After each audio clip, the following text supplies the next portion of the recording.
क्या Bhabha atomic research centre में आपने किया इतने वर्षों?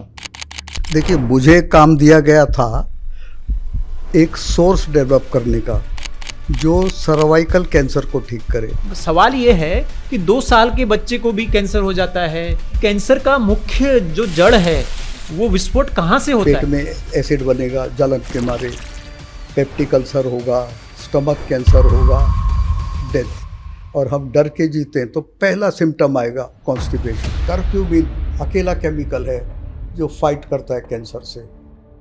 कर्क्यूमिन सबसे ज़्यादा कहाँ पाया जाता है? हल्दी में। हल्दी में। और उसका बाप कहाँ पाया जाता है? कैंसर। सबसे ज़्यादा कर्क्यूमिन गोमूत्र। भाभा का बड़ा साइंटिस्ट गोमूत्र पर भरोसा कर रहा है, ये थोड़ा अजीब तर्क नहीं? गड़बड़ कहाँ पर है? डायबिटीज कहाँ से हो रहा है? सपोज आपने सवेरे नाश्ता चाय पी उठते ही साथ, तो उस चाय में शक्कर है और दूध है, ये ग्लूकोज बनाएंगे या नहीं बनाएंगे? बनाएंगे ना।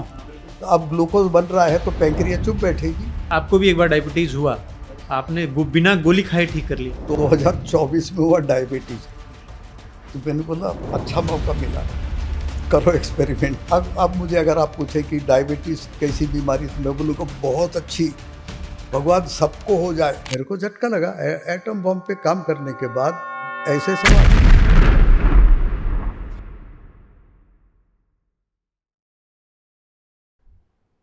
नमस्कार। सोशल मीडिया के गहरे समंदर में सूचनाओं का और गलत सूचनाओं का इतना भंडार है कि लोग कंफ्यूज हैं, करें तो क्या करें, किसकी बात को सही माने, किसे गलत माने। ऐसे में उम्मीद का एक ध्रुव तारा बनकर RN वर्मा जी हमारे सामने आए हैं, जो भाभा एटॉमिक रिसर्च सेंटर से जुड़े हैं और पूर्व वैज्ञानिक रहे हैं, जिनका कैंसर पर 20 साल तक रिसर्च रहा, जिन्होंने अर्थराइटिस पर काम किया, जिन्होंने डायबिटीज पर लोगों को बहुत सही जानकारी दी और उनके बताए दावों को, उनके बताए नुस्खों से लोग बहुत फायदा हुआ। और सबसे जरूरी विषय गाय, जिस पर उन्होंने 2 बुक लिखी, जिनके नाम है गौ रसायन और विश्व युग के आरोग्य। तो ऐसे RN वर्मा जी से आज मैं आपको मिलाने जा रहा हूं, जो एक सच्ची तस्वीर रखेंगे बहुत कठिन और जघन्य बीमारियों पर। शुरुआत हम उनके साथ कैंसर से करेंगे, लेकिन सबसे पहले RN वर्मा जी का मैं स्वागत करूंगा, जिन्होंने भाभा एटॉमिक रिसर्च सेंटर को कई साल दिए और जो परमाणु बम बनाने वाली टीम उसके भी सदस्य रहे। बहुत ही अनुभवी और बहुत ही जरूरी व्यक्तित्व के धनी हैं, और आज उनसे मैं ये चर्चा करने जा रहा हूं, और जो पूरे समाज के लिए बहुत ही उपयोगी साबित होगी। सर, आपका बहुत बहुत स्वागत है मार्टी इंडिया के इस ऐसे पॉडकास्ट में जिसमें सच्ची जानकारी पहली बार लोग सुनेंगे। शुरुआत का जो पहला विषय होगा हमारा कैंसर, जिस पर आपका 20 वर्षों तक एक अनुसंधान रहा, रिसर्च रहा। लेकिन छोटा सा एक प्रोफाइल जरूर मैं आपसे आपके सम्मुख से सुनना चाहूंगा कि क्या भाभा एटॉमिक रिसर्च सेंटर में आपने किया इतने वर्षों? देखिए, मुझे काम दिया गया था एक सोर्स डेवलप करने का जी। जो सर्वाइकल कैंसर को ठीक करे। लेडीज़ की जो ओवरी होती, जहाँ बच्चादानी होती, जी। बच्चादानी का कैंसर। जी। तो काम आप डायरेक्टली कैंसर पे करना है तो कोई ऑर्गन लेके नहीं कर सकते।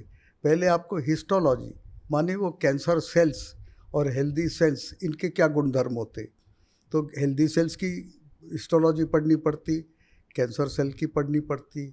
और जो मेरे अनुभव में आया उसका सारांश मैं ये बोलूँगा कि भले कैंसर ओवरी का हो, यूट्रस का हो, ब्रेस्ट का हो, प्रोस्टेट का हो, कोई सा भी कैंसर हो, सारे कैंसर सेल्स के गुणधर्म एक, और वो प्रिंसिपल गुणधर्म संख्या बढ़ाओ और हेल्दी सेल्स को खाओ और अपन जीवित रहो। इसलिए एडवांस स्टेजेस में ये कैंसर जो जिनको होता है उनका वजन बहुत कम होना चालू हो जाता। जब कैंसरस सेल की संख्या बहुत बढ़ जाती तो वो हेल्दी सेल्स को खाते खाते एक ऐसी अवस्था आती कि ऑर्गन भी फेलियर होने चालू हो जाते और डेथ होती। जी। ये बेसिक रहा है। जी। इससे रिलेटेड अब आप कोई स्पेसिफिक क्वेश्चन पूछें। जी, मैं ये जानना चाहूँगा, सर्वप्रथम हम बहुत ही छोटे छोटे और बेसिक सवालों की बात करें ताकि लोगों को आई ओपनर बने ये जो हमारी चर्चा हो रही है। तो सबसे पहले आप बताइए कि कैंसर वाकई में है क्या, और कैंसर क्या आज से बहुत पहले होता था या ये पिछले 100-150 साल की खोज है? ये देखिए, बहुत पुराना अगर इतिहास देखें तो उसमें देखने में कर्क रोग ये शब्द आता है जी पर ये कर्क रोग भी मुझे लगता है ये रिसेंट ईयर्स की देन है। जी कर्क रोग कैंसर, क्योंकि जी। कैंसर का राशि वाइज हम्म, हिंदी में कर्क आती राशि, हम्म, तो वो है। तो बहुत पहले का ट्रेस तो कुछ है नहीं ऑथेंटिक हम्म, लिखित में। हम्म, पर कैंसर मेरे हिसाब से जब इंडस्ट्रियल रेवोल्यूशन हुई, हम्म, जब मनुष्य ने स्वाभाविक आहार, हम्म, स्वाभाविक विचार, हम्म, जीवन शैली बदल दी, तब कैंसर की उत्पत्ति हुई। क्योंकि बाद में जब एडवांस स्टेजेस में हम लोग गए तो ये देखा कि कैंसर सेल्स की कंडीशन शरीर की एक ही होती, वो ये कि जब आपके शरीर में, शरीर आई मीन आपके हर ब्लड सेल्स में एसिड की मात्रा, पीएच की भाषा में, जैसे हम कपड़ा नापते हैं तो मीटर में, वजन नापते हैं तो किलोग्राम्स में, ऐसी एसिड नापने का स्केल है पीएच। तो जब पीएच स्केल में 5.5 के नीचे जाता है, इतनी एसिडिटी हो जाती है, तो सेल्स बिफर जाते और वो then they start multiplying randomly, proliferation. तो जब वो मल्टीप्लाई होते हैं तो कैंसर सेल्स जो हैं वो हेल्दी सेल को खाकर ही जीवित रहते हैं, हेल्दी सेल्स की संख्या कम होती जाती। तो पहली कंडीशन कैंसर की ये है कि आपके ब्लड में एसिडिटी हो, वो ब्लड एसिडिटी आपकी जाए एक्स्ट्रा सेल्यूलर फ्लूइड में, उधर से जाए सेल्स के अंदर। और ब्लड एसिडिटी आती कहाँ से, अगर आप जानना चाहें तो मैं बताऊं। जी, आज के ज़माने में अगर हम देखें सर, तो कैंसर का रीज़न जो डॉक्टर्स देते हैं, आप या तो स्मोकिंग कर रहे हैं, आप या तो ड्रिंक कर रहे हैं, आप या तो पॉल्यूटेड खाना खा रहे हैं, जहर मुक्त खाना खा रहे हैं, या हवा में जहर है, या प्रकार प्रकार के जहर।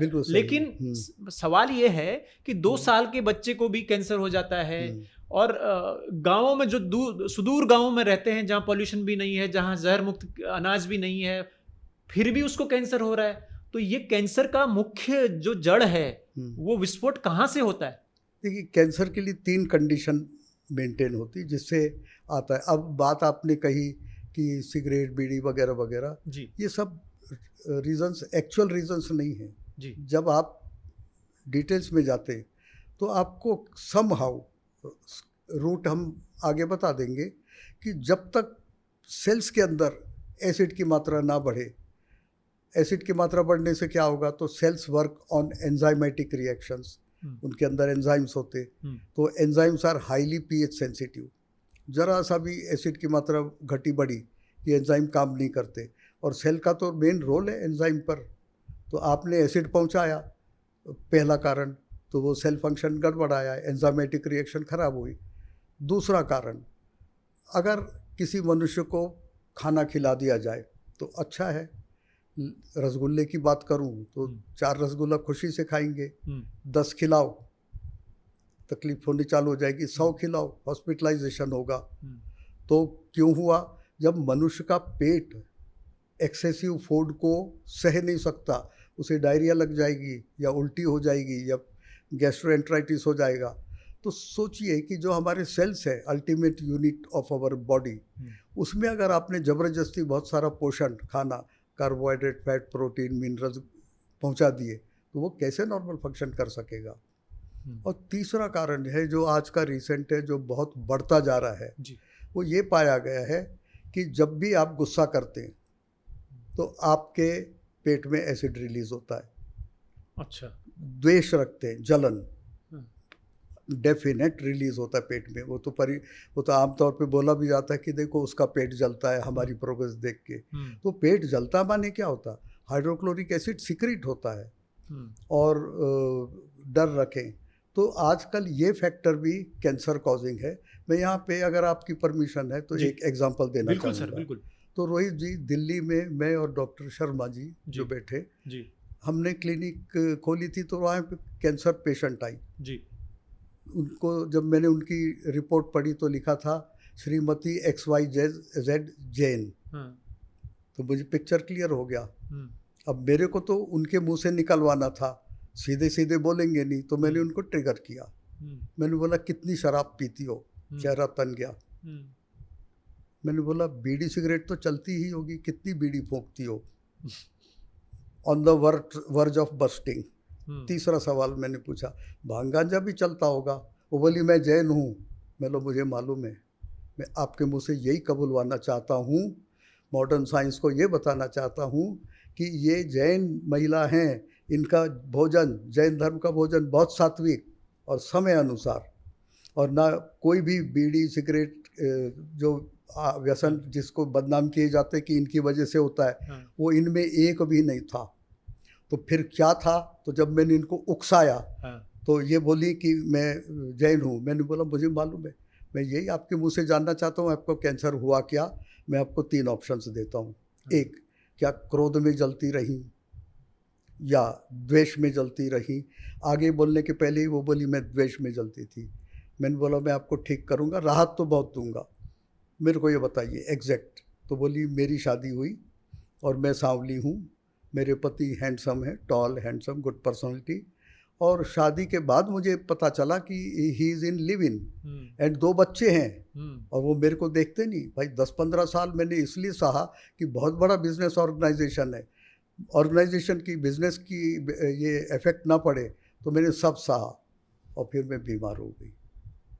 मैंने बोला फिर क्या हुआ? बोले कैंसर।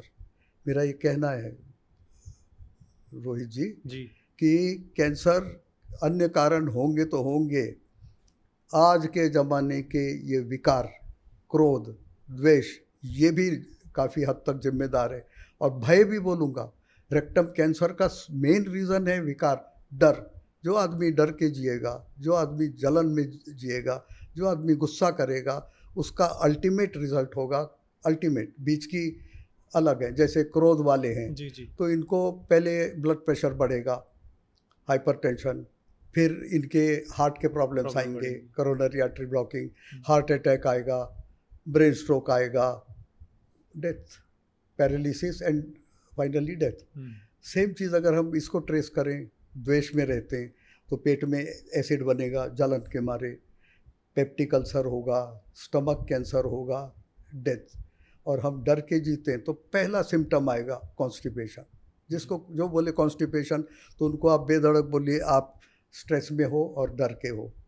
तो पहला कॉन्स्टिपेशन, फिर पाइल्स, फिर ब्लीडिंग पाइल्स, फिर फिशर, फिर फिस्टुला, फिर diverticulosis, ulcerative colitis, rectum cancer, डर के कारण, एंड डेथ। तो अब मैं क्या बोलूँ आपको कि कैंसर का तो सर ये क्या आपके इन 20 वर्षों का जो आपने स्पेशली कैंसर पर अनुसंधान किया, उसमें ये मुख्य बिंदु रहे कि आपकी रिसर्च के दौरान? नहीं। तो ये कहाँ से अनुसंधान, मतलब ये बातें कहाँ से आई? क्या हुआ, मैं रिटायरमेंट के बाद मेरे को राजीव दीक्षित जी के संपर्क में आए जी। तो उनने संसार छोड़ने के पहले मुझे बिना कारण फ़ोन करके बोला मेरे विचारों का प्रचार प्रसार आप करना। क्योंकि मेरी उनकी टेलीफोन पे बात होती थी लंबी लंबी। तो मैंने आश्चर्यचकित है, भाई राजीव दीक्षित ऐसा क्यों बोल रहे? दोबारा बोला, फ़ोन उनके पिताजी ने लगा के दिया था। तिबारा बोला तो मैं जल आ गया। मैंने बोला राजू भाई करूँगा ना, और 10 घंटे के अंदर न्यूज़ मिलती टीवी में कि राजीव दीक्षित इज़ नो मोर। तो फिर अब नो मोर, तो मुझे राजू भाई के विचार का प्रचार प्रसार करना है। तो मैंने फिर शुरू किया प्रचार प्रसार।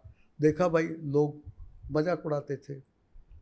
हाँ, वो इसीलिए शायद एक भाभा जैसे संस्थान में वैज्ञानिक, एटॉमिक टीम का सदस्य, वो एक तरीके से गौ वैज्ञानिक के साथ बहुत ही जमीन आसमान का तालमेल है। ये साइंटिफिक बात करते हैं, ये एक अपने अनुसंधान के हिसाब से बात करते हैं।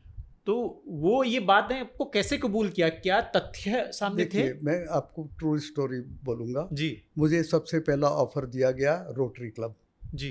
रोटरी क्लब में आते हैं engineers, doctors, businessman, top class जी।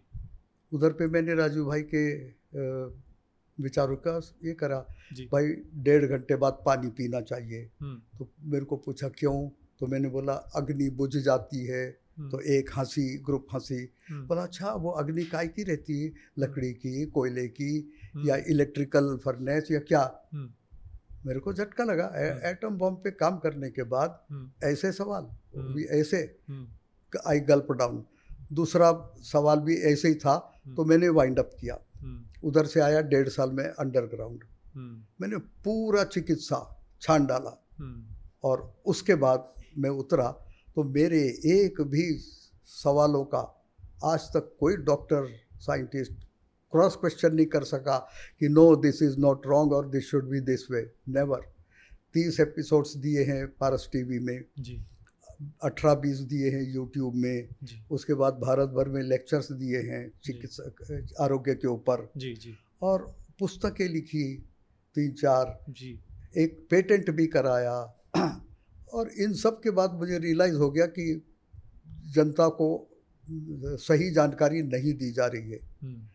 तो मैं रिसेंट की बात हाँ, ये बिल्कुल, ये इसीलिए जनता को सही जानकारी नहीं दी जा रही है। इसलिए माटी इंडिया ने ये कोशिश की है, ये मुहिम उठाई है कि सच्ची और अच्छी जानकारी मिलेगी, ताकि लोगों को आयुर्वेद पर या हमारे जो पुरानी तकनीक्स रही हैं किसी भी गंभीर रोग का इलाज करने को लेकर, उसकी जो भी पद्धति है उसकी सही जानकारी मिले और झूठ को अवॉइड करना शुरू कर दें लोग। तो सर जी, मैंने आपका चैनल का नाम सुन के ही जी मैंने खुद डिसाइड, मैं बहुत इम्प्रेस्ड हुआ। जी जी जी, मैंने बोला जो आदमी माटी से निकला जी और माटी में ही जाएगा जी, और जिस व्यक्ति ने रोहित जी ने चैनल को माटी चैनल बनाया जी, उधर तो हम बिना बुलाए भी आएंगे, और ये कारण बना। मैं बहुत खुश हूँ जी सर, आपका आशीर्वाद है सर। एक सवाल बनता है और कैंसर को लेकर कि क्या कैंसर आनुवंशिक होता है? क्या एक पीढ़ी से दूसरी पीढ़ी में वाकई में होता है ट्रांसफर? देखिए कि क्या रिलेशन है भाई जी, आनुवंशिक किस बेस पे बोलते हो जी? कहता है एक, अगर कहते आनुवंशिक है जी, माने जीन के थ्रू एक जनरेशन से दूसरे में आता है जी, तो then it should be contagious also जी, कि मुझे कैंसर है तो मेरे साथ जो रहते हैं उनको भी होना चाहिए। It is never the case. एक उदाहरण देना चाहूँगा, रामकृष्ण परमहंस जी और विवेकानंद जी सब जानते हैं जी जी। रामकृष्ण परमहंस जी को कैंसर हुआ और वो लंग्स का शायद कैंसर रहा होगा, मुझे मालूम नहीं। तो वो खून की उल्टी करते थे, कफ निकलता था, और हमेशा वो डांटते थे इनको, विवेकानंद जी को, अरे दूर रहो तुम उड़ेलने मत जाओ, छुओ नहीं। थोड़ी देर देखा, थोड़ी दिन, एक दिन क्या किया, थूकने दिया, थूका, कफ है, खून है, उठाया जग। He knew that cancer is not contagious. He knew that cancer cannot progress from one generation to another generation through genes or so-called whatever modern science says. I have no objection in telling. They are free to express their view. मेरा view cancer पे ये है, unless until आप हर cell का, कोशिका, जैसे matter में ultimate चीज़ है एटम, ऐसे शरीर में अल्टीमेट चीज़ है सेल। हर सेल में आप अगर इतना एसिड ना भर दें जी कि वो बैड होके मल्टीप्लाई होना चालू किए, तब तक कैंसर नहीं हो सकता। तो क्या जो मॉडर्न जो मेडिसिन हैं उनके अत्यधिक इस्तेमाल से ऐसी संभावनाएं प्रबल होती है? बिल्कुल होती है। अच्छा, ऐसा कुछ रिसर्च भी हुआ है? ऐसी कोई मेडिसिन नहीं जी जो एसिड ना उत्पन्न करती हो पेट में। क्या कारण है कि हर प्रिस्क्रिप्शन में, आधुनिक चिकित्सा के हर प्रिस्क्रिप्शन में सवेरे बोलेंगे, सवेरे उठ के ये दवा भूखे पेट लेनी। क्यों भूखे पेट लेनी और ये दवा क्यों लेनी? They will not tell. वो होती एंटासिड, क्योंकि उनको मालूम होता है इसके बाद जो हम मेडिसिन परोसने वाले इस व्यक्ति के पेट में बहुत सारा एसिड बनाएंगी, तो उसको न्यूट्रलाइज सवेरे ही कर दो, एक्स्ट्रा एसिड। तो दवाइयों में एसिड बनाने की क्षमता है, और एसिड आगे जाके जब सेल में पहुंच जाता तो कैंसर का कारण बनता ही है।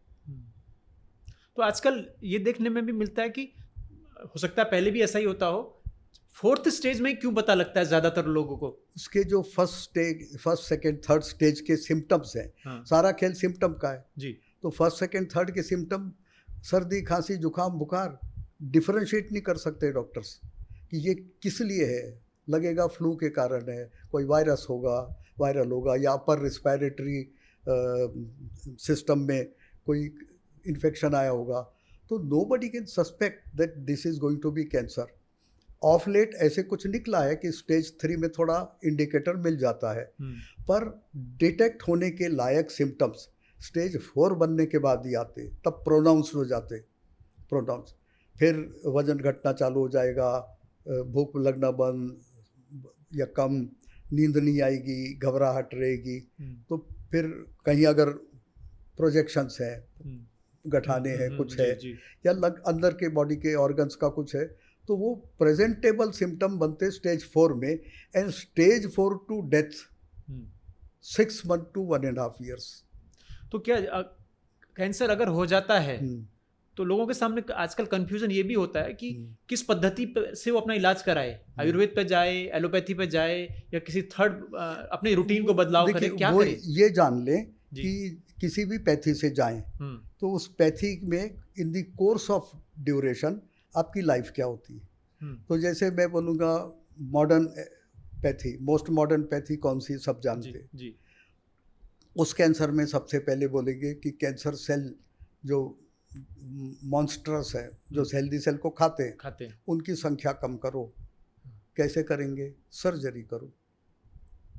But there is no common means available कि जब आप सर्जरी कर रहे हैं तो आप ऐसा एक एक एटम कैंसर का नहीं चेक कर सकते।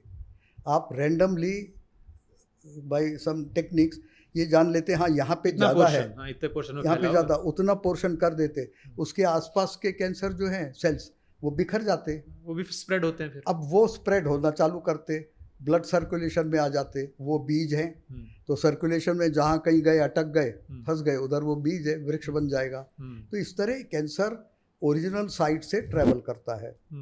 तो पहली बात तो ये है, सर्जरी करके संख्या कम करो। फिर देखते हैं संख्या कम हो गई, हाँ हो गई, पेशेंट को पूछे how do you feel, fine. बहुत फर्क पड़ जाता पहले सर्जरी में, लेकिन इन ए शॉर्ट स्पैन दो cells multiply and come to original population या डेंजरस पॉपुलेशन। फिर क्या करोगे? फिर टारगेटेड कीमोथेरापी दे दो। कीमोथेरापी इज ए हाईली ये डेंजरस केमिकल बोलूँगा कि जो इतने सारे सिम्टम्स देता है, काम करता है। काम क्या करता है? ऐसा नहीं कि पूरे कैंसर सेल निकाल दे, नो नेवर, वो वही करेगा, मेजॉरिटी निकाल देगा, जला देता है। क्या करता है? केमो, टारगेटेड केमो मार देगा बस। लेकिन आप किस किस को मारोगे? आपको पहली बात पहचानोगे कैसे कि ये वो कहाँ तक है, फैला कहाँ तक है? जहाँ कॉन्सेंट्रेटेड फॉर्म में है वो तो मालूम हो जाएगा, लेकिन स्कैटर्ड है थोड़े से कैंसरस सेल्स जो अगर ब्लड सर्कुलेशन में आए तो कहीं भी पैदा हो जाएंगे, उनको कैसे जानोगे? तो केमो अच्छी है लेकिन साइड इफ़ेक्ट्स बहुत है। केमो ब्रेस्ट कैंसर के लिए डेफिनेटली सक्सेसफुल है इन मेजॉरिटी ऑफ द केसेस। ऐसे मिले मेरे को कई केसेस जिनने बोला कि नो, डिस्पाइट टेकिंग केमो हमको तो फिर भी कैंसर हुआ और मृत्यु हुई, उनके हस्बैंड वगैरह बोलते। तीसरा होता है रेडिएशन देना।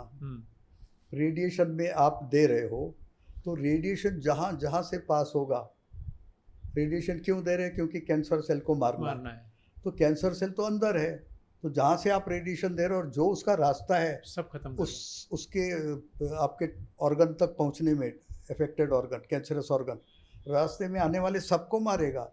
क्योंकि radiation can not differentiate between cancerous cell and healthy cells, good and bad कोई वो नहीं करता। हाँ, तो वो सबको मारता आता है कि नेट रिजल्ट संख्या कम हो गई। फिर 2 महीने 3 महीने में फिर सेम सिम्टम्स आ जाएंगे। तो अब ये आपकी मैंने ट्रैक बताया जी। तो लेकिन ये अब इसमें भरोसा क्या, हम अपनी पुरानी पद्धतियों के जरिए इसमें इलाज की कुछ उम्मीद है? देखिए, या किसी विशेष प्रकार के उसमें है? अगर आप साइंस को देखें, मॉडर्न साइंस जी, वो क्या बोलती है कि कर्क्यूमिन अकेला केमिकल है जो फाइट करता है कैंसर से। कर्क्यूमिन सबसे ज़्यादा कहाँ पाया जाता है? हल्दी में। और उसका बाप कहाँ पाया जाता है? कैंसर सबसे ज़्यादा कर्क्यूमिन गोमूत्र। मैंने खुद ऐसे केसेस हैंडल किए कि जिनको मैंने गोमूत्र और गोबर एंड गोबर का लेप शरीर को और गोमूत्र, काफ़ी दिन तक उनको खींची 2-3 साल की लाइफ, कई जगह फैला हुआ कैंसर, और उनकी लाइफ कैसी थी? जब ये रूट से आप जाते हो, गोपैथी से, पंचगव्य प्लस एडेड विथ होम्योपैथी, तो आपको क्या रिजल्ट मिलता है? कैंसर जिस स्पीड से बढ़ रहा था वो एरोप्लेन की स्पीड थी। आपने गोपैथी और होम्योपैथी मिक्स करके उसको बैलगाड़ी या बस की स्पीड से लाया, तो आपको दिल्ली से बॉम्बे जाना है, एरोप्लेन से जाओगे तो 2 घंटे में पहुंच जाओ, लेकिन आप बस से जाओगे तो 2-3 दिन लगेगा, बैलगाड़ी से जाओगे तो और काफ़ी समय लगेगा। तो दिस इज़ व्हाट गोपैथी एंड होम्योपैथी डज। होम्योपैथी क्या करती? गोपैथी में तो कैंसर का सबसे बड़ा product material it is curcumin, हल्दी में भी। तो हल्दी, गोमूत्र में हल्दी डाल के और पुनर्नवा डालते, पुनर्नवा का विश्लेषण करें, संधि विच्छेद, तो फिर से नया किसको बनाती है? लीवर को। Liver is the main organ, उसको फिर से आप नया बनाते हो गोमूत्र दे के, इस पद्धति वाला। और होम्योपैथी क्या करेगी? भाई नींद नहीं आती, डर लगता है, डर लगने के लिए तो गोमूत्र तो एक नंबर है। किसी भी ऑर्डिनरी आदमी को गोमूत्र पिलाओ, वो गुंडा बन जाएगा, इतनी उसमें पावर है। सर, एक भाभा का बड़ा साइंटिस्ट वो गोमूत्र पर भरोसा कर रहा है, ये थोड़ा अजीब तर्क नहीं है? देखो भाई, गोमूत्र को मैंने उसको विज्ञान की दृष्टि से देखा है। गोमूत्र को विज्ञान की दृष्टि से, फिर कुछ दिन पिया और रिजल्ट्स देखे, तो मैं तो बोलता हूँ कोई अगर सपोज मरियल स्वभाव का है, उसको गोमूत्र पिला दो 2-3 महीना, उसके बहुत सारे रोग गायब हो जाएंगे, और नेट रिजल्ट क्या होगा बिहेवियर वाइज? वो गुंडा बन जाएगा। ये पावर है उसमें। अच्छा। तो मैंने वैज्ञानिक दृष्टि से देखा कि गोमूत्र क्या चीज़ है। उसके बाद सरेंडर। तो कैसा गोमूत्र होना चाहिए? गोमूत्र सबसे अच्छा होता है कि जो गाय ब्याही है, मान बच्चा पैदा करी, उसमें कई हार्मोन्स आते हैं। जो पेट से है उसमें हार्मोनल चेंजेस आ रहे, मनुष्य के भी पेट में जो बच्चा आता तो so many hormones changes takes place. Same case गौ माता का है, तो उनके हार्मोनल चेंज, अब बच्चा हो गया है, जन्म दे दिया, again she is undergoing hormonal changes. तो हार्मोन चेंजेस हमारे बॉडी में जाएंगे, हार्मोन्स तो हमारे में भी चेंज लाएंगे। इसलिए ऐसी गाय का गोमूत्र नहीं लेना है। किसका लेना है? बछड़ी, क्योंकि ना तो उसने कभी कंसीव किया है और ना जन्म दिया है, वो सेफ है। बछड़े का भी ले सकते हो, लेकिन वो ज़्यादा उग्र है। अगर जैसे गाय सीधी है, बैल सीधा नहीं है, तो गाय का गोमूत्र पिलाओगे बछड़ी का, तो शांत स्वभाव का आदमी होगा, उसको बछड़े का पिलाओगे तो गुंडा बच जाएगा, वो प्रॉपर्टीज आ जाएंगी। तो फिर इस गोमूत्र को दिन में 2 बार लेना चाहिए, क्वांटिटी 30 ml, और डायरेक्ट गोमूत्र है तो 30 ml, उसमें हल्दी पुनर्नवा डाल देना है। दिन में 2 बार दीजिए। मेरा ऑब्जर्वेशन, मेरा एक्सपीरियंस बोलता हूँ, बहुत अच्छे रिजल्ट्स मिलते। फिर आप केमोथेरापी, ये होम्योपैथी दीजिए। ऐसे समय आपको ऑर्गन स्पेसिफिक भी देनी है। ऑर्गन स्पेसिफिक मैंने गले का कैंसर है तो गले की स्पेसिफिक, पेट का है तो पेट की, रेक्टम का है तो रेक्टम की, वो दो। और ये टोटल दे, प्लस गोमूत्र और गोबर लेप करें बाहर, तो बहुत बढ़िया रिजल्ट मिलते हैं। ऐसे पेशेंट्स पैर पड़ के जाते, हमको लगता ही नहीं कि हम बीमार हैं, ये नेट रिजल्ट देता है। लेकिन ये है, ये मैं कम स्वीकारता हूँ कि एक बार सेल्स कैंसरस बन गए तो you can not bring them back to normal cell. अच्छा। क्या कर सकते हैं? अपने हाथ में क्या बचता है? 2 ही चीज़ बचती, एक उसकी स्पीड घटा दो तो आयु लंबी हो जाएगी जी। और दूसरा, पेशेंट की क्या रिक्वायरमेंट होती है? भाई मुझे कष्ट है, वो कष्ट निकाल दो होम्योपैथिकली। नींद नहीं आती, होम्योपैथी दवा दे दो। तो क्या सर ऐसे हो जाता है कि मन के हारे हार है, मन के जीते जीत? वो तो काफ़ी हद तक जी, क्योंकि बिना उसके, जहाँ आपने घिच्ची डाल दी, सरेंडर कर दिया, घुटने टेक दिए, तो जो केमिकल रिलीज होंगे बॉडी के, दे विल नॉट हेल्प। हमारे शरीर में ऐसा सॉफ्टवेयर डाला है भगवान ने कि हम कोई सी भी स्टेज से कोई सी भी स्टेज तक आते हैं। अभी उसका एक उदाहरण दूंगा, मैंने पुस्तक में लिखा है ये जी। कि जैसे जैसे आप भगवान को शरणागत होते जाओगे, सरेंडर करते जाओगे, तैसे तैसे आपके ब्लड की एसिडिटी, शरीर की एसिडिटी घटती जाएगी। जैसे जैसे एसिडिटी घटती जाएगी तैसे तैसे आपकी बीमारियों की संख्या कम होती जाएंगी। और जब आप पूर्ण शरणागत हो जाओ, या दूसरे शब्दों में आपका ब्लड पूर्ण नॉर्मल आ जाए, जो बच्चा जन्मता है अल्कलाइन, जी तो वो जब अवस्था आ जाए तो अल्कलाइन मीडियम में तो कीड़े भी नहीं टिकते, जी बीमारी क्या टिकेगी। सर, एक नवजोत सिंह सिद्धू क्रिकेटर, आप नाम सुना होगा। अभी कुछ महीनों पहले उनकी पत्नी को कैंसर डिटेक्ट हुआ था, तो उन्होंने जो दावा किया था प्रेस कॉन्फ्रेंस करके कि खान पान में बदलाव और कुछ हेल्दी डाइट्स करके उन्होंने अपना बहुत थर्ड या फोर्थ कैंसर की बात थी वो ठीक कर लिया। तो ये संभव है ऐसा? उनने ये संभव है, कब है कि उनने क्या किया साइंटिफिकली, तो आपका एसिडिटी ब्लड की कम कर दी। खान पान, हमारे भोजन 3 प्रकार के, acidic foods, alkaline foods and neutral foods. तो जब हम बीमार होते तो एसिड के कारण ज़्यादातर बीमार होते, तो अगर हम अल्कलाइन फूड खाएंगे तो हमारी एसिडिटी कम होगी। आज पेट में कम हुई है, पेट का सब जाएगा सेल्यूलर में। सेल्यूलर माने क्या, हमारा अगर वजन 60 किलो है तो हमारी बॉडी में 70% वाटर है, तो 60 किलो हो गया 42, 40 litres of water is present in our body. काटोगे तो खून गिरेगा, एक बूंद किसी ने देखा है पानी गिरते हुए? ये कहाँ गायब है? वी आर 70% वाटर, छान लीजिए पूरा, तो ये है कहाँ?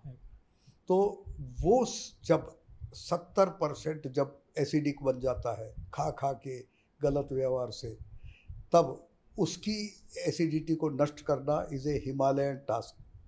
तो वो उसमें काफ़ी काम आता है। तो गोमूत्र क्यों भाई? एक तो उसमें करक्यूमिन है, और करक्यूमिन का भी एक बाप है। गोमूत्र का पीएच लेवल, एसिडिक लेवल 11 है, 11, इट इज़ सो अल्कलाइन। और हम ट्रीट क्या कर रहे हो? हम लोग एसिड डिस्ट्रॉय कर रहे हैं। गोमूत्र में ओरिजिनली प्राप्त है अल्कलिनिटी प्लस करक्यूमिन, इसलिए वो वंडरफुल ड्रग है। उसका नाम बदनाम करके रखा हुआ है सिस्टम ने, जिसने भी, बट इट इज। सर से बात करने के लिए, कैंसर ऐसा मतलब विशाल विषय है कि सवाल ख़त्म नहीं होंगे और सर की बातें तो कभी ख़त्म नहीं होंगी, इतनी जानकारी का भंडार है। लेकिन जैसा कि एक सीमा होती है, विस्तार से कभी और बात करेंगे आगे के सवालों पर। लेकिन अगला जो विषय है वो है डायबिटीज़। सर, ये डायबिटीज़ कुछ नहीं है, मैंने आपके सुना था कि डायबिटीज़ जो है एक जीवन शैली और एक हो सकता है कि एक षड्यंत्र है। कुछ आपने ऐसे बातें एक पुराने इंटरव्यू में आपका सुन रहा था। डायबिटीज़ एक्चुअल में कोई बीमारी नहीं है, ये हम पर थोपा गया कोई विकार है। नहीं, डायबिटीज़ बीमारी है जी, लेकिन मुझे ये तो पता है कोई माइका लाल कि ये डायबिटीज़ इसलिए हुआ है। अच्छा, ये आइडेंटिफाई कोई नहीं बता सकता। मैं इसकी बात कर रहा हूँ, आधुनिक विज्ञान की, आधुनिक चिकित्सा पद्धतियाँ। बताओ क्यों हुआ है? अगर पूछते हैं तो क्या आंसर्स मिलते हैं मालूम? आंसर मिलते, देखो आपका शरीर पर्याप्त इंसुलिन नहीं बना रहा है। तो आप बोलेंगे ठीक है डॉक्टर, अपन इंसुलिन की टेस्ट ले लेते, रिक्वायर्ड अमाउंट है कि नहीं, टेस्ट लिया, देखा रिक्वायरमेंट से भी ज़्यादा बना रहा है। बोला अब नहीं, बना तो रहा है ज़्यादा इंसुलिन, लेकिन आपका शरीर उसको पूरा उपयोग नहीं कर पा रहा है। फिर जब डॉक्टर देखेगा भाई ये तो थोड़ा सा टफ पेशेंट है, तो बोलेगा no I am not convinced. तो बोलेंगे नहीं, आपको हेरिडिटी है। तो जैसे आज मैंने कहा कि फिर वो पेशेंट चिड़ के बोलेगा पिछले 7 पुश्तों से मेरे खानदान में किसी को डायबिटीज़ नहीं था। तो हेरिडिटी माने आनुवंशिकता कहाँ से आई? फिर बोलेंगे नहीं, लाइफस्टाइल डिसऑर्डर है। तो पेशेंट आजकल के होशियार पूछते what do you mean by lifestyle? क्या है लाइफस्टाइल? पिन पॉइंट करो ना कि यहाँ मिस्टेक है। गोलमोल उत्तर। तो आपके नज़रिए से क्या, कहाँ पर गड़बड़, कहाँ पर है? डायबिटीज़ कहाँ से हो रहा है? 2 चीज़ें जी। एक, सपोज आपने सवेरे नाश्ता चाय पी उठते ही साथ, तो उस चाय में शक्कर है और दूध है जी। ये ग्लूकोज बनाएंगे या नहीं बनाएंगे जी?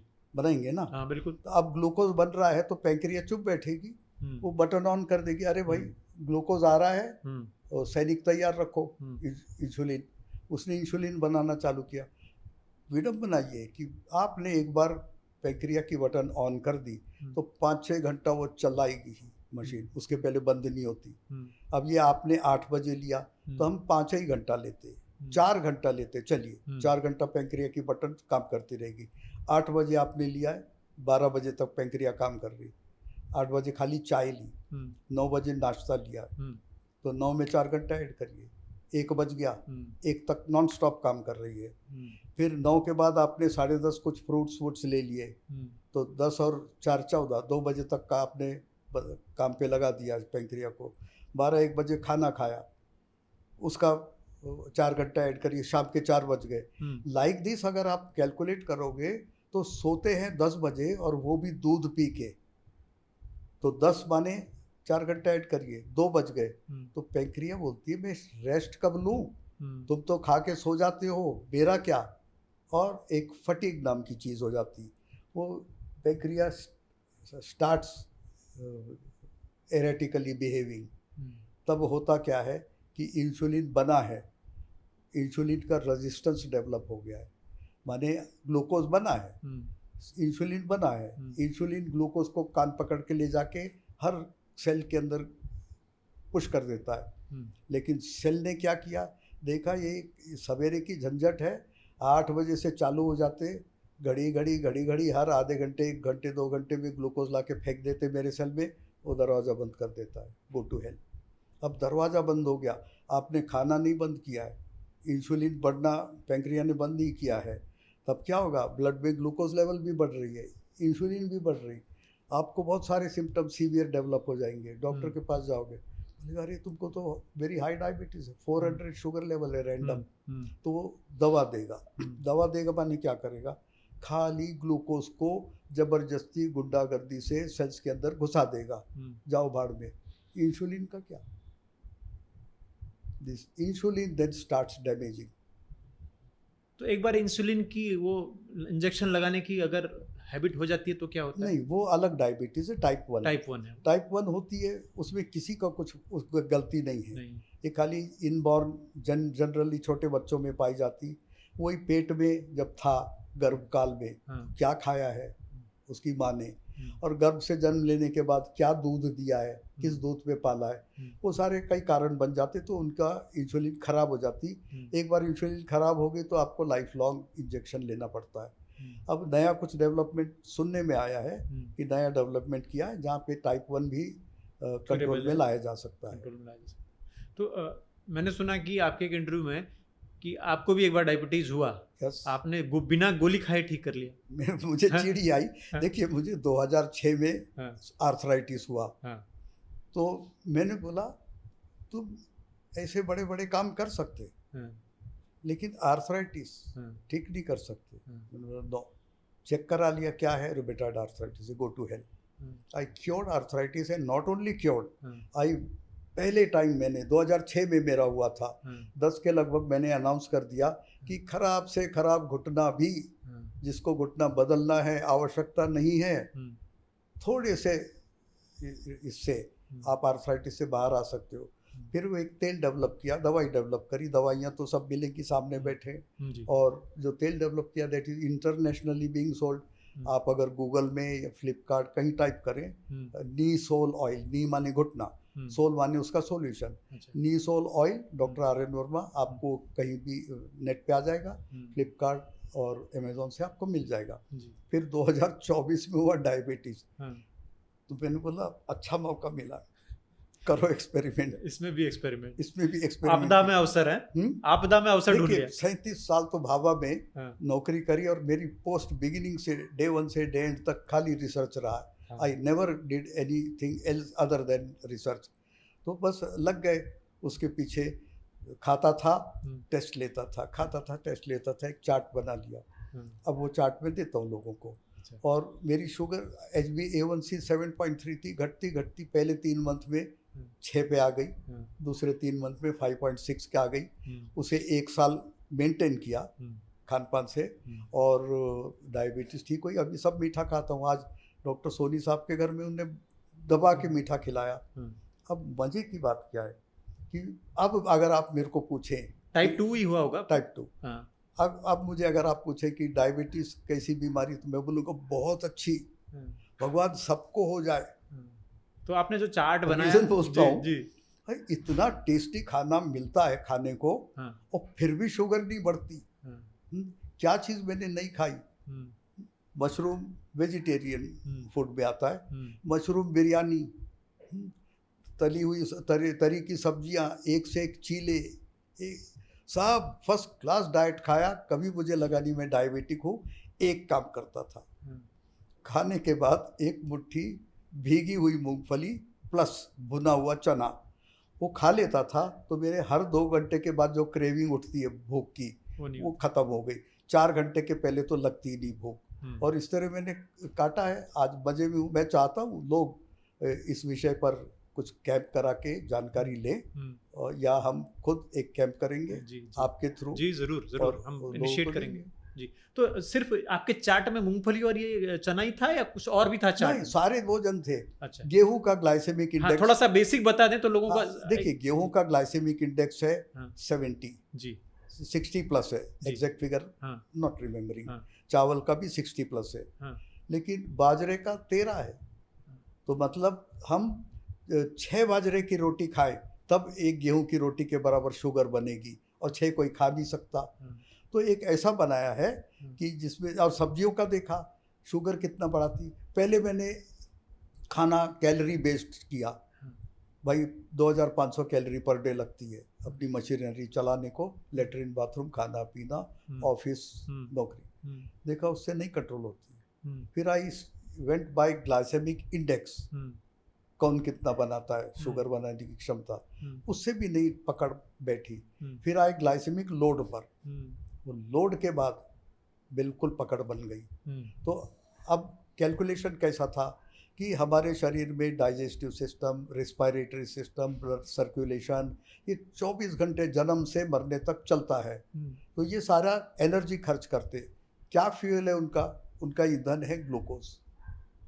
तो इतना ग्लूकोज तो आपको खाना पड़ेगा कि ये सारे सिस्टम चलाने के लिए लगने वाला पेट्रोल तो मिले। फिर आपका है नहाना धोना, घूमना फिरना, नौकरी, बिजनेस, जो भी करते आप उसका।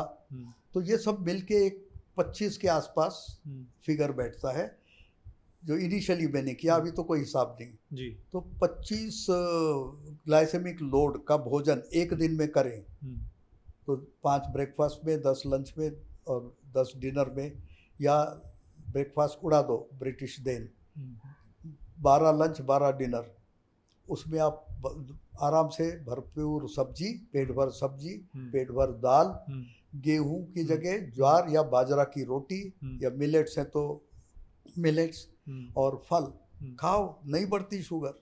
मिलेट्स तो बहुत लोगों से सुना कि मिलेट्स बड़ा कम करता है डायबिटीज। मैं मिलेट्स का फैन हो गया हूँ जी।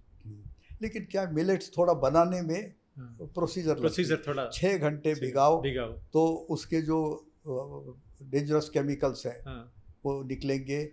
उसके बाद उसको बॉईल करो, कूल करो, फर्मेंट करो, तब जाके वो बनती है मास्टर दवा। इतना करने के लिए कोई तैयार है तो उनके लिए मिलेट से अच्छा कुछ नहीं है जी। अब मैं मिलेट्स ही खाता हूँ जी। मेरा रोटी क्या है, ज्वार या बाजरा की, चावल अनपॉलिश्ड, और उसके ऊपर भी खूब एक्सपेरिमेंट किए। फतेहाबाद से मेरे को मिलते हैं चावल ऑर्गेनिक, उसको उबालिए और ज़्यादा पानी में उबालिए, उसकी माड़ निकाल के फेंक दीजिए, तो मेजर स्टार्च निकल गया, शुगर बनाने वाली चीज़। फिर उसको दोबारा बॉईल करिए, कंटिन्यू करिए बॉइलिंग, सेकेंड टाइम भी फेंक दीजिए। ऐसे चावल को लेके मैंने मसाला और सब्जियां डाल के बढ़िया वेज बिरयानी खाई है, पेट भर भर के, और शुगर चेक किया, नहीं बढ़ती। अच्छा, ऐसा है। अच्छा, तो ये क्या वाकई में जो कहते हैं ना कि जो बेसिक है लोगों में, जो या कहें ट्रुथ या मिथ में से कोई एक चीज, कि भाई शुगर उसका बढ़ता है जो मीठा खाता है। गलत है। मीठे से शुगर बढ़ता है या ये आंशिक सत्य है? ऐसे केस मेरे रिलेशन में है। बहू के चाचा जिंदगी भर भरपूर शुगर खाए, और ऐसे हैं नॉर्थ मध्य प्रदेश के, मीठा सुबह से शाम तक लगता है। आँख खोलो तो मीठा चाहिए, पेड़ा चाहिए, ये चाहिए। तो मीठा इज नॉट द क्राइटेरिया। अगर मीठा से है तो दुनिया खा रही है, सबको क्यों नहीं होता डायबिटीज़? डायबिटीज़ कब बड़ा बताऊं? जब से ये पिज्जा बर्गर खाओ, पिज्जा बर्गर खाओ और वेट घटाओ वाले भी लोग आजकल आए हैं। You are right. तो क्या ये जब से इंसुलिन का फंक्शन बिगड़ा, जब से आपके सेल इंसुलिन रेजिस्टेंट हो गए, हाँ। कितना सहेंगे? घड़ी घड़ी आप उनको कुछ ना कुछ खिलाते रहते हो। मैं तो बोलता हूँ डायबिटीज नहीं चाहिए, दिन में 3 बार खाओ ज़्यादा से ज़्यादा, 2 बार खाओगे बहुत अच्छा। एक कहावत है ना आप लोगों की जी। कि 1 बार खाए योगी, हाँ। 2 बार खाए भोगी, और 3 बार खाए रोगी, और चौथी बार जो खाएगा उसको दीवार पे चंदन के हार के साथ एकोमोडेशन मिल जाएगी, टंग जाओ दीवार पे। जी। तो सर मैं ये जानना चाह रहा था कि जो फिर ये डायबिटीज़ है, डायबिटीज़ का मैं आपका इंटरव्यू में ही एक चर्चा सुन रहा था कि डायबिटीज़ जो है, आपने एक गेहूं का एग्जांपल दिया, गेहूं का छिलका उतार दिया, वो अनाज हमारे समाज में आ गया। वो क्या बात आप बताना चाह रहे थे? देखिए अमेरिका में जी हॉस्पिटल्स में काफ़ी 2-3 दशकों के पहले की बात बोल रहा हूँ, जी हॉस्पिटल में जाओ तो दूसरे रोगियों को मौका ही नहीं मिलता। सब पेशेंट काय के इसके कॉन्स्टिपेशन के। तो उन्हें बोला कि जरा इंडिया में बोल, और जिसको पूछो भाई क्या कॉन्स्टिपेशन है, कितने जाते हो दिन में एक बार, वो बोल रहे हैं 4 दिन में एक बार जाते। तो बोले दूसरे देश का भी हाल निकालो, तो कहीं 3 दिन में एक बार, कहीं 2 दिन में एक बार, कहीं रोज। भारत आए तो पागल हो गए और चिढ़ भी गए, बोले इधर तो 2 बार जाते। तो अमेरिका का दिमाग खराब हो गया। यानी वो गब्बर सिंह की भाषा के शोले पिक्चर ना, बड़े बहुत बेइंसाफी, जा का लिया देख ये करते क्या है। वो इधर आया तो देखा, रिसर्च किया, साल भर लगा, बोले सब का कल्प्रिट है ये गेहूं का छिलका। तो बोले निकालो, छिलका निकालो, खिलाओ इन्हें। और ना खिलाओ इन्हें क्यों, इनके लिए कोई नहीं है, भेजो अमेरिका। जो 4 बार जाते थे 4 दिन में एक बार, वो रोज जाने लग गए, और जो रोज दिन में 2 बार जाते थे, आज देख लो हाल क्या है।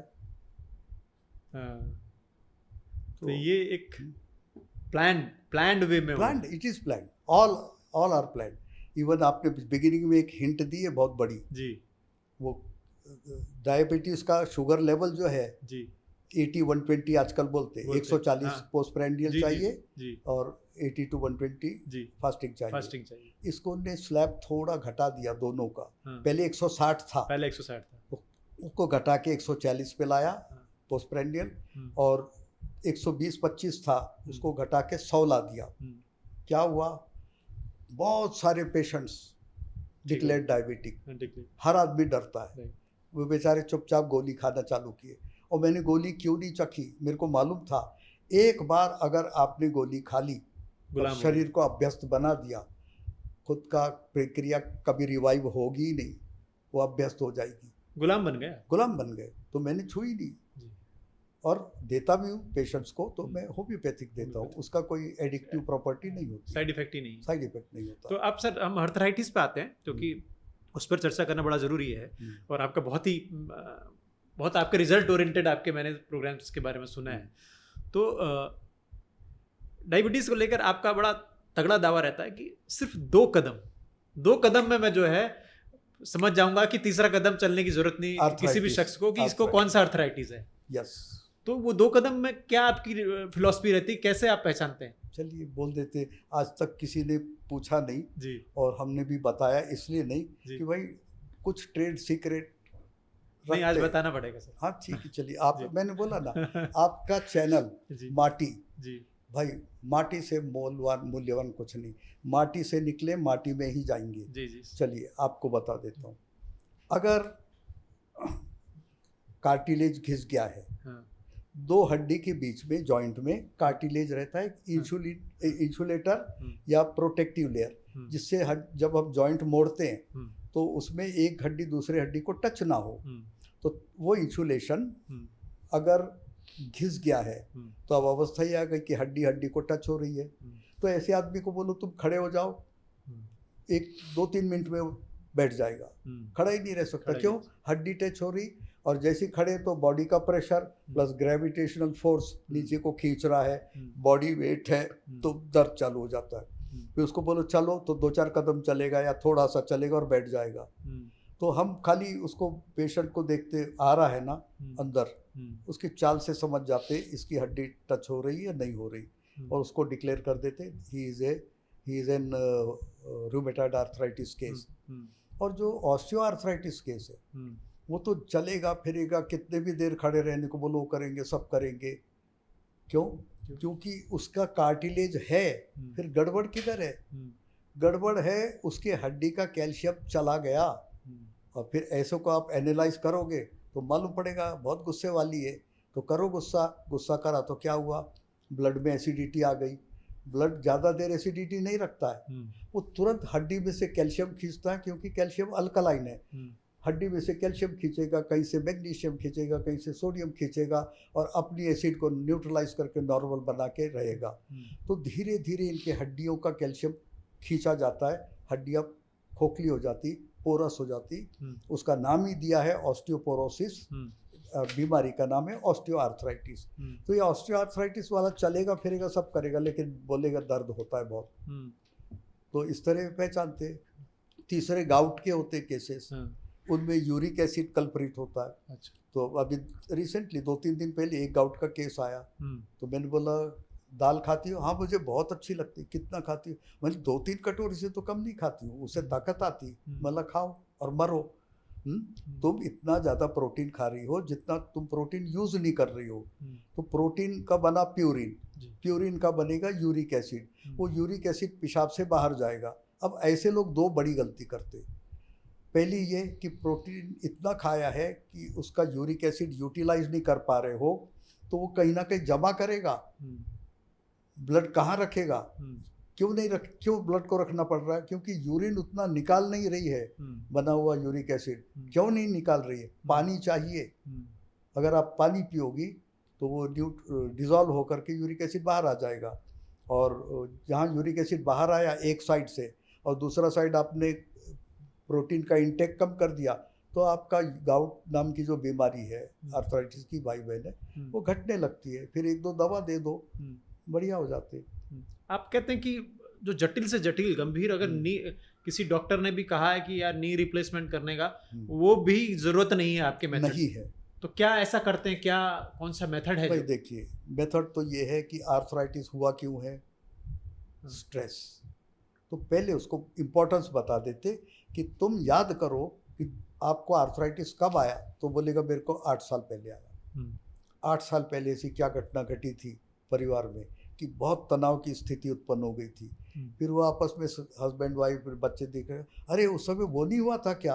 हाँ 2 साल तक आप चला। तो पहला उसका स्ट्रेस लेवल निकाल दो।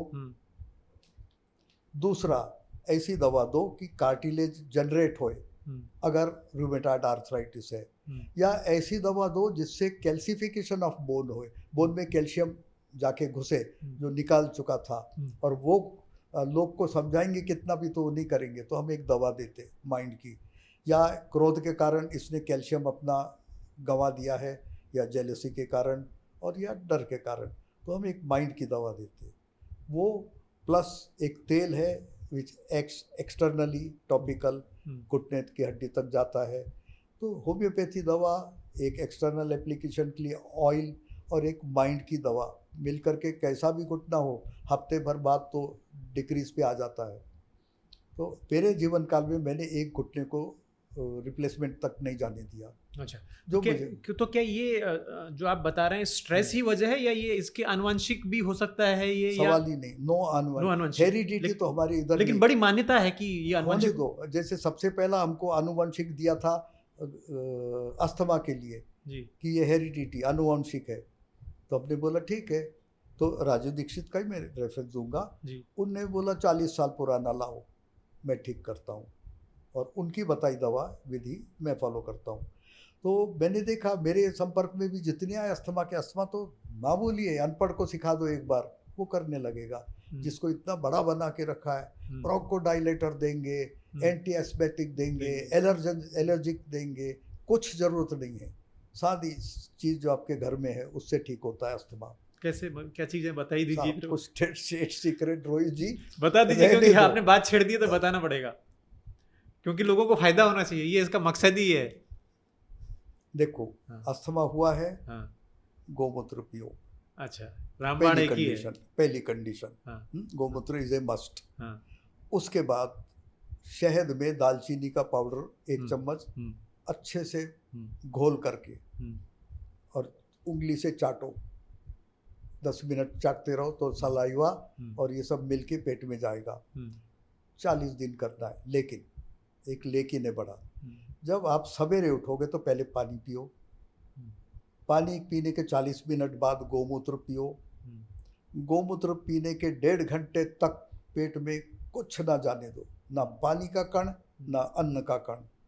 और उस 1.5 घंटे के बाद फिर ये दालचीनी प्लस शहद ले लो और इसको लेने के 1.5 घंटे तक कुछ नहीं जाने दो। सवेरे से उठे 40 मिनट वो, 1.5 घंटा गोमूत्र, 1.5 घंटा दालचीनी, 3 घंटे 40 मिनट पेट में कुछ मत जाने दो। आपका अस्थमा निकल जाएगा, निकल जाएगा। अब मेरे को ऐसे केसेस मिले, हम तो शहद नहीं ले सकते। बोला क्यों नहीं ले सकते? बोले मैं तो जैन हूँ। बोला भाड़ में जा। उसको गुड़ दिया, काम किया। फिर एक आया बोला कि हम गोमूत्र नहीं ले सकते। क्यों भाई? ये है। बोला गोअर्क ले लो। बोला गोअर्क भी नहीं ले सकते। मतलब जहनुम में जा, तू खाली यही ले ले जो बचता है, ठीक हो जाते। समय ज़्यादा लगता है। तो कहने का अर्थ है इट इज़ नॉट आनुवंशिक, इट इज़ नॉट जो इसका टैबू बना के रखा है, कुछ नहीं है। सरल रोग है, मोस्टली रिलेटेड टू माइंड।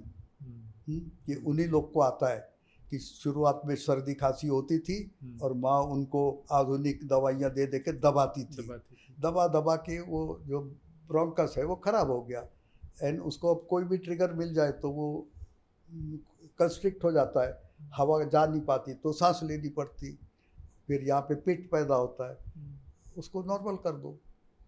आपने सर बात छेड़ी, लोग ना खान पान में बड़ा पानी को लेकर बड़ा भ्रम फैलता है। सोशल मीडिया में भी बहुत सारा ऐसा कंटेंट होता है, पानी इतना पिए, खाने से पहले पिए, खाने के बाद पिए, खाने के बीच बीच में घूट घूट कर पिए। पानी का लॉजिक बहुत ही कंफ्यूज करता है लोगों को। देखिए, पानी को रात से ये करना चाहिए इम्प्लीमेंट जी। रात को अगर आपने भोजन के बाद 1.5 घंटे बाद पानी लिया तो जो पच के रस बना था वो ब्लड में चला गया, तो अब बचा हुआ माल है, लेट्रिन है, शिट है, उसे शरीर निकाल देगा। इधर आपने क्या किया? भोजन तो खाया, रस बनने दिया, पोषण बनने दिया, और पानी नहीं दिया। अब पानी नहीं दिया तो वो ब्लड में जाएगा कैसे? और ब्लड में जाएगा नहीं तो फिर अल्टीमेटली शरीर उसको लेट्रिन बना के निकालेगा।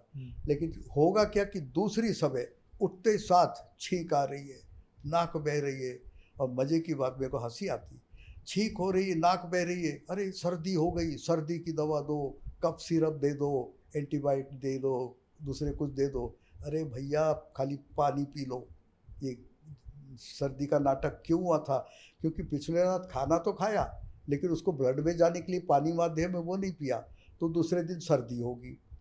तो प्रथा क्या है? रात के 1.5 घंटे बाद पानी पी लो, सवेरे उठते साथ पानी पी लो, और आपको देखो क्या मजा ले। सवेरे की छींके, खांसी, सर्दी, नाक बहना होगी ही नहीं। तो क्या घड़ी में देखकर 1.5 घंटे बाद पानी पीना चाहिए खाने के? देखिए, मैं लॉजिक ये बताया कि पेट में कार्बोहाइड्रेट का पचन होने के बाद ग्लूकोज बनता है। अब पेट ने ग्लूकोज बना दिया, अब इसको ब्लड में डालना है, ब्लड उसको लेके जाता है लीवर में, तो पचन होने के लिए 1.5 घंटा लगा। लीवर में गया तो लीवर ने उसका एक्स्ट्रा ग्लूकोज निकाल दिया। इतना सारा ग्लूकोज अगर मेन सर्कुलेशन में छोड़ेगा तो हम सर से पैर तक बीमार हो जाएंगे। तो पहले उसका एक्स्ट्रा ग्लूकोज निकाल देते, उतना ही रखते जितना आवश्यक है। इस प्रोसेस को लगता है आधा घंटा। तो 1.5 घंटे बाद अगर आपने पानी नहीं पिया तो ब्लड में नहीं जाएगा, और ब्लड में नहीं जाएगा तो नुकसान। अब और आधा घंटा डालते हो तो ब्लड में गया है, ब्लड लेके गया लीवर में, लीवर ने उसका एक्स्ट्रा ग्लूकोज डिपॉजिट कर लिया अपने पास और बचा हुआ रखा। ये समय हो जाता है 2 घंटा। इसलिए डॉक्टर बोलते हैं खाने के बाद शुगर चेक करनी तो 2 घंटे बाद करो। लॉजिक कोई नहीं बोलता कि क्यों करो, उसके पीछे का लॉजिक ये है। आपने भी ना कार्बोहाइड्रेट की बात की, लेकिन आजकल के कुछ युवा एक्सपर्ट डाइटिशियन, न्यूट्रिशनिस्ट, ये लोग प्रोटीन रिच डाइट की बात करते हैं। कार्बोहाइड्रेट कुछ नहीं है, कार्बोहाइड्रेट का इस्तेमाल ही नहीं है बॉडी को, ऐसी बात करते हैं। मोटापे में से ग्रसित जो लोग होते हैं, मैं डायरेक्ट आंसर नहीं दूंगा, एक एग्जांपल दे दूंगा। आगे आप बहुत समझदार हैं जी। 4 अंधे लोगों को एक हाथी दिया, एक ने बोला हाथी पूंछ है, एक ने बोला हाथी खंबा है, एक ने बोला हाथी दीवार है, और एक ने वो सूंड पकड़ी तो उसने कुछ और बोला। तो इसी तरह है जी। अर्ध सत्य अर्ध ज्ञान, पूरा देखिए, आप बोल ही नहीं सकते हो। मेरा तो एक दावा है, हाँ। खाओ, खाली प्रोटीन खाओ, 6 महीने के बाद मेरे पास आना या रोहित जी के पास आना और बोलना मैं इतना हेल्दी हूँ, नहीं हो सकते। प्रोटीन कार्बोहाइड्रेट नहीं दे सकता। हाँ, ऐसे प्रोटीन्स हैं जो जड़ के नीचे पैदा होते, शकरकंदी है, आलू है, ये ऐसे सब्जियां हैं जिसमें कार्बोहाइड्रेट भी है। ये ऐसे कुछ प्रोटीन्स हैं जिनमें कार्बोहाइड्रेट भी है। बटर का दाना अच्छा प्रोटीन माना जाता है, लेकिन उसमें कार्बोहाइड्रेट भी है। तो इस तरह का अगर प्रोटीन खाएंगे तो जिसमें कार्बोहाइड्रेट रिक्वायर्ड अमाउंट ऑफ मिले तो कोई खतरा नहीं। अगर pure protein carbohydrate content minimum है या नहीं है तो मरना ही है उनको। उसके क्या सिम्टम्स हो सकते हैं? सिम्टम ये होंगे कि कार्बोहाइड्रेट अगर नहीं है तो हमारे शरीर को टेम्परेचर कौन मेंटेन करता है? ग्लूकोज। ग्लूकोज बॉडी में ऑक्सीडाइज होता है। ऑक्सीडाइज होने के बाद carbon dioxide, water and energy बनाता है। ये एनर्जी इंजन चालू करती है, जो थर्मोजेनिक माने टेम्परेचर राइज करने वाला इंजन चालू करती है। मरने के बाद वो इंजन बंद हो जाता है, तो इसलिए शरीर ठंडा होने लगता है। आपने देखा होगा, सुना होगा। जी बिल्कुल, कि डेड बॉडी की टेम्परेचर बहुत होता है। क्यों है? क्योंकि थर्मोजेनेसिस का जो इंजन था वो बंद है, बंद हो गया। तो कार्बोहाइड्रेट के बिना आप ये क्रिया कर ही नहीं सकते। दूसरा, सारी शक्ति सेल को किधर से मिलती? जैसे गाड़ियों का फ्यूल पेट्रोल है, कार का, ट्रक का, ऐसे सेल का फ्यूल है ग्लूकोज। और ग्लूकोज का सोर्स क्या है? कार्बोहाइड्रेट। आप कार्बोहाइड्रेट की बात करते हो, नहीं खाएंगे तुम मरोगे ही मरोगे। मतलब मोटे व्यक्ति को भी खाना तो है कार्बोहाइड्रेट, बिना आपका ग्लूकोज जनरेशन होगा ही नहीं। हाँ, शरीर में ऐसे प्रोसेसेस है जी कि जो जैसे लिपोलिसिस है, जो खुद एक चीज को दूसरे में कन्वर्ट कर देती है। जैसे आपका, अगर आपने खाना बंद कर दिया अभी तो शरीर मर जाएगा? नहीं मरेगा। क्या करेगा? जो भी ब्लड में एक्स्ट्रा ग्लूकोज है वो यूज़ करेगा। वो ख़त्म हो गया तो लीवर को बोलेगा निकाल, तुम्हारे पास ग्लाइकोजन के रूप में, उसको ग्लूकोज बनाएगा, उससे गाड़ी चलाएगा। वो ख़त्म हो गया तो आपके फैट, चर्बी, उसको कन्वर्ट करेगा ग्लूकोज में, उससे चलाएगा, वो भी ख़त्म हो गई। अब क्या करें? तो बड़े मांस जो है, जांग के, पुट्ठे के, ये हिप्स के, वो वाले मसल्स कन्वर्ट करेगा ग्लूकोज में। अब वो भी ख़त्म हो गए। इसे ऑटोफैगी बोलते, माने शरीर को, अपने ही शरीर को खाता है। तो फिर वो भी ख़त्म हो गए जो हैं, तो लीन मास पे आए, लीन मसल्स पे आएंगे। लीन मसल्स होते गर्दन पे, पसली में, वो भी ख़त्म हो गए। अब क्या करें? पिंजरा बन के रह गया, हार्ट के पास है, हार्ट को खाओ। और जब हार्ट को खाने लगते, ख़त्म हो जाते। तो कहने का अर्थ ये कि अगर आपने कार्बोहाइड्रेट बंद किया तो आपको ये रूट से जाना पड़ेगा। तो अब हमारा आखिरी चरण में हम लोग आ गए हैं, और आखिरी चरण में हमने गाय को रखा है। हालांकि वो सबसे प्रथम चरण होना चाहिए था, लेकिन गाय पर अब हम थोड़ा सा बात कर लेते हैं।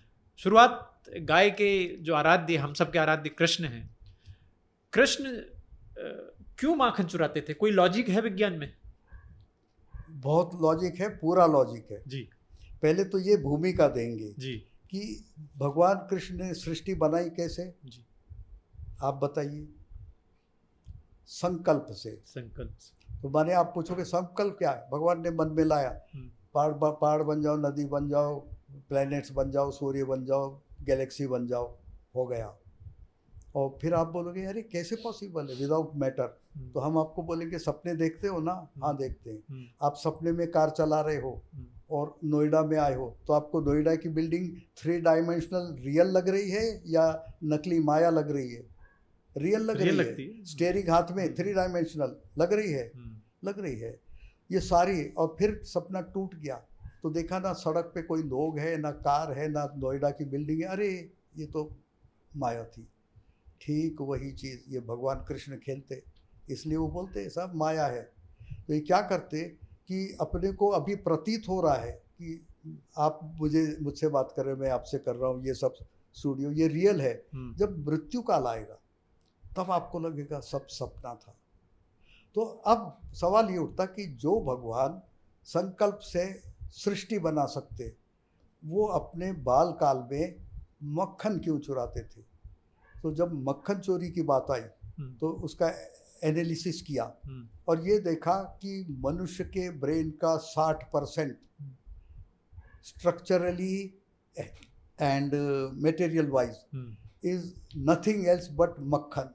माने मक्खन एज इफ, ऐसा सोच लो कि ब्रेन निकाल के उसमें 70% मक्खन डाल दिया, तो भी अतिशयोक्ति नहीं होगी, पर ऐसा नहीं होता, थोड़े चेंजेस लाने पड़ते। तो ब्रेन की कंपोजिशन में 70% मक्खन का भाग है। और फिर भगवान ने ये बोला कि पागलों, ये संसार में चोरी करने लायक हीरा चांदी सोना मोती आपका मैंने मटेरियल आपने जनरेट किया था, मैंने चुरा के पब्लिश कर दिया, ये सब नहीं है। मक्खन खाओ तो क्या होगा? बुद्धि मिलेगी, और बुद्धि मिलेगी तो सारे आजकल बुद्धि का खेल है। बुद्धि से नरेंद्र मोदी कहाँ पर है, बुद्धि से राहुल गांधी कहाँ है, देख लीजिए, बुद्धि से ट्रंप कहाँ है। सारा खेल संसार में बुद्धि का। अगर आपके पास बुद्धि है तो आप दुनिया की सब चीज़ प्राप्त कर लोगे। इसलिए भगवान ने मक्खन किया। अब दूसरा सवाल होता है कि क्या कहते हैं उनको, गोपिकाएं, वो दूध लेके जा रही, उसको देखते भी नहीं थे। अच्छा। लेकिन छाछ लेके जा रही, कंकड़ उठाओ फोड़ दो और छाछ गिरेगी तो पी लो। तो भाई इसका लॉजिक क्या था? तो इसका लॉजिक यूएसए से निकला। यूएसए में फुटबॉल मैच होती, वर्ल्ड कप हो रहा है। अच्छा। 40-45 मिनट खेला है, दौड़ा एक गोल पोस्ट से दूसरे गोल पोस्ट, पैर के काफ मसल्स खत्म हो गए, उसका प्रोटीन खत्म। अब 20 मिनट का इंटरवल मिला है। 20 मिनट में ऐसा कुछ करना है कि वहाँ पे प्रोटीन लॉस जो हुआ था वो रिप्लेनिश हो जाए। तो उनने उनका जो समझ है उस हिसाब से किया, बकरे का खिलाओ, घोड़े का मांस खिलाओ, शेर का खिलाओ, हाथी का खिलाओ, जो भी खिलाया होगा। लेकिन देखो 20 मिनट में वो ताकत नहीं आती प्लेयर में। तो ये इंडियन साइंटिस्ट, इंडियन लोग देख रहे थे वो सब तमाशा। वो बोले अरे हम तो दिन भर दंड बैठक लगाते और बीच बीच में जाके छाछ पी लेते, हमको कभी ये मसल क्रैम्प और हमारा प्रोटीन खत्म हो गया नहीं होता है। तो बोले ठीक है रिसर्च करो। बोले क्या करते हो? बोले हम सिर्फ छाछ पीते। छाछ पे एनालिसिस चालू हो गया तो देखा कि हाँ दम तो है।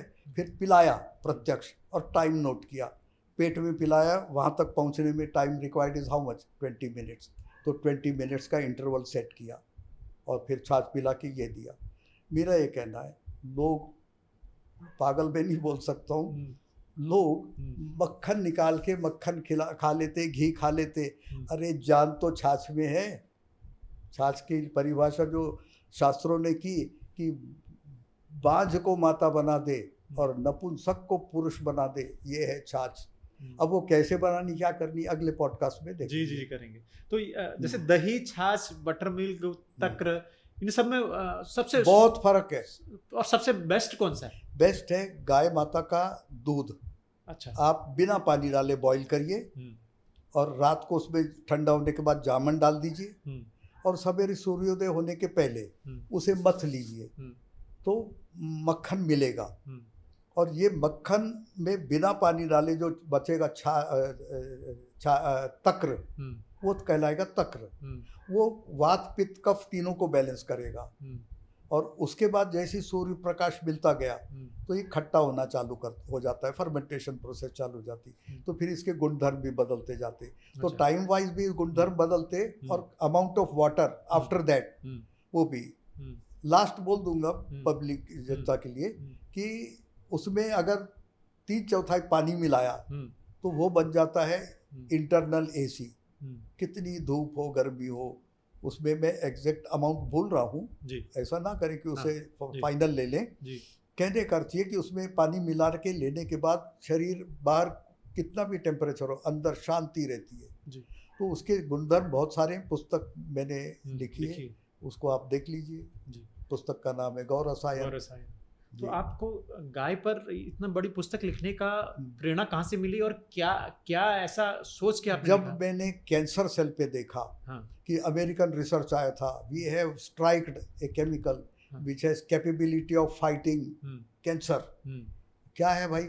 करक्यूमिन। हम्म, तो मेरे को हंसी आई, हाँ, ये करक्यूमिन से तो भरा पड़ा है हाँ, अपना गोमूत्र, हाँ, और खाली कैंसर को ठीक करने के लिए करक्यूमिन खिलाते जाओ, कुछ नहीं होना है जब तक आप अल्कलिनिटी नहीं दोगे। और जब मैंने गोमूत्र का पीएच देखा, अल्कलिनिटी लेवल देखी इतनी हाई, मैं समझ गया इसमें ही दम है। फिर उसको और पावर बढ़ाने के लिए हल्दी डाल दी, उसमें भी करक्यूमिन। तो इस तरह मुझे मिला कि गौ पे रिसर्च करना जरूरी। तो आपने जैसे बात की ना, घी की भी बात की आपने, दूध की भी बात की, क्या हमारे इन पंचगव्यों में से एक जितनी ये चीज़ें हैं, ये गंभीर रोगों में इनका इस्तेमाल इलाज के लिए 100% रहा है? काम करेगी, 100%। इनका बेसिक ये है कि इनमें एक तो सारे मैक्रो माइक्रो मिनरल्स होते हैं जी। मक्खन में खाली फैट गया है, बाकी दूध का सारे मिनरल पार्ट, विटामिन पार्ट छाछ में आ गए, इसलिए छाछ अलौकिक बन जाती। तो छाछ ही क्या वे प्रोटीन है अंग्रेजों का? छाछ ही अंग्रेजों का वे प्रोटीन है। और क्या? क्या मजाल है इनकी, क्यों वे नाम दिया? दूसरा कुछ दो ना, खिलाओ ना, गोमांस खिलाओ, और दूसरे कौन कौन से सुअर खिलाओ, ये खिलाओ वो खिलाओ, नहीं पहुंचेगा कुछ भी। छाछ, तक्र, क्योंकि उसमें सारे माइक्रो एंड मनुष्य शरीर को लगने वाले सारे के सारे micro and macro minerals, calcium से लेके गोल्ड तक किस में अवेलेबल है? गोमूत्र में, दूध में। फिर दूध से छन के बना है गोमूत्र, उसमें अवेलेबल है। उससे दूध से दही बना के जो छन के आया तक्र, मक्खन निकालने के बाद, उसमें है। तो इसलिए ये सारे काम करते हैं, जो मिनरल डेफिशिएंसी है वो पूरी कर देते हैं। इसलिए कैंसर पेशेंट हो या दूसरा पेशेंट हो, उनको बहुत अच्छा लगता है। क्यों लगता है? अभी जिसको कैल्शियम की कमी है तो चिल्लाता है मुझे ये है वो है वो है, आयरन की कमी है वो चिल्लाएगा हीमोग्लोबिन कम हो गया, वो सारा तो आपके गोमूत्र में है। तो ऑल मिनरल डेफिशिएंसी गोमूत्र पूर्ण करता है जी। तो ये आज वर्मा सर थे, और बहुत बड़ा बैकग्राउंड है, बहुत अपार अनुभव है, और सर का धन्यवाद है कि 83 साल की उम्र में सर महाराष्ट्र मुंबई से दिल्ली आए हैं और हम लोगों के साथ बातचीत की है, और एक बहुत बड़े वर्ग को सच्ची जानकारी देने का संकल्प उठाया है। कोशिश करेंगे कि सर का ज्ञान, सर के स्पेशल जो बातें हैं वो अलग अलग विषयों पर हम समय समय पर लोगों को देते रहें, और खासकर गाय और अर्थराइटिस पर इनके स्पेशल कैंप हम आयोजित करें, ताकि लोगों को एक सच्ची जानकारी, सटीक जानकारी मिले। और लोग जाते जाते आखिर में मैं सर का एक कथन कहूँगा जो इन्होंने आउट ऑफ द कैमरा कहा, कि मैं अब उस फेज में हूँ 80+ में कि अब मैं आर या पार फ्रंट फुट में खेलूंगा। तो सर फ्रंट फुट में, हाँ देखिए, एक लिमिट रहती जब हम डर के खेलते जी, कैच आउट ना हो जाए। कैच आउट ना हो। 80 हो गया तो मतलब जी लिया है। जी। अब कैच छूट गई, भगवान ने उड़ाया नहीं अपने को, कैच छूट गई तो क्या करो? क्रीज छोड़ दो और बैटिंग करो जोरदार। अधिकतर 6 जाएंगे, आउट हो गए तो ठीक है, कोई घाटा नहीं, 80 तक तो जी लिए। मैंने ये देखा आउट ही नहीं हो रहे, 80 हो गया, 81 हो गया, 82 हो गया, 83 हो गया, अब 2 महीने बाद 84 हो जाएगा। एनर्जी घटने की जगह बढ़ती जा रही, जीवन का कोई अर्थ ही नहीं। अब बचा क्या है प्राप्त करने को? जी।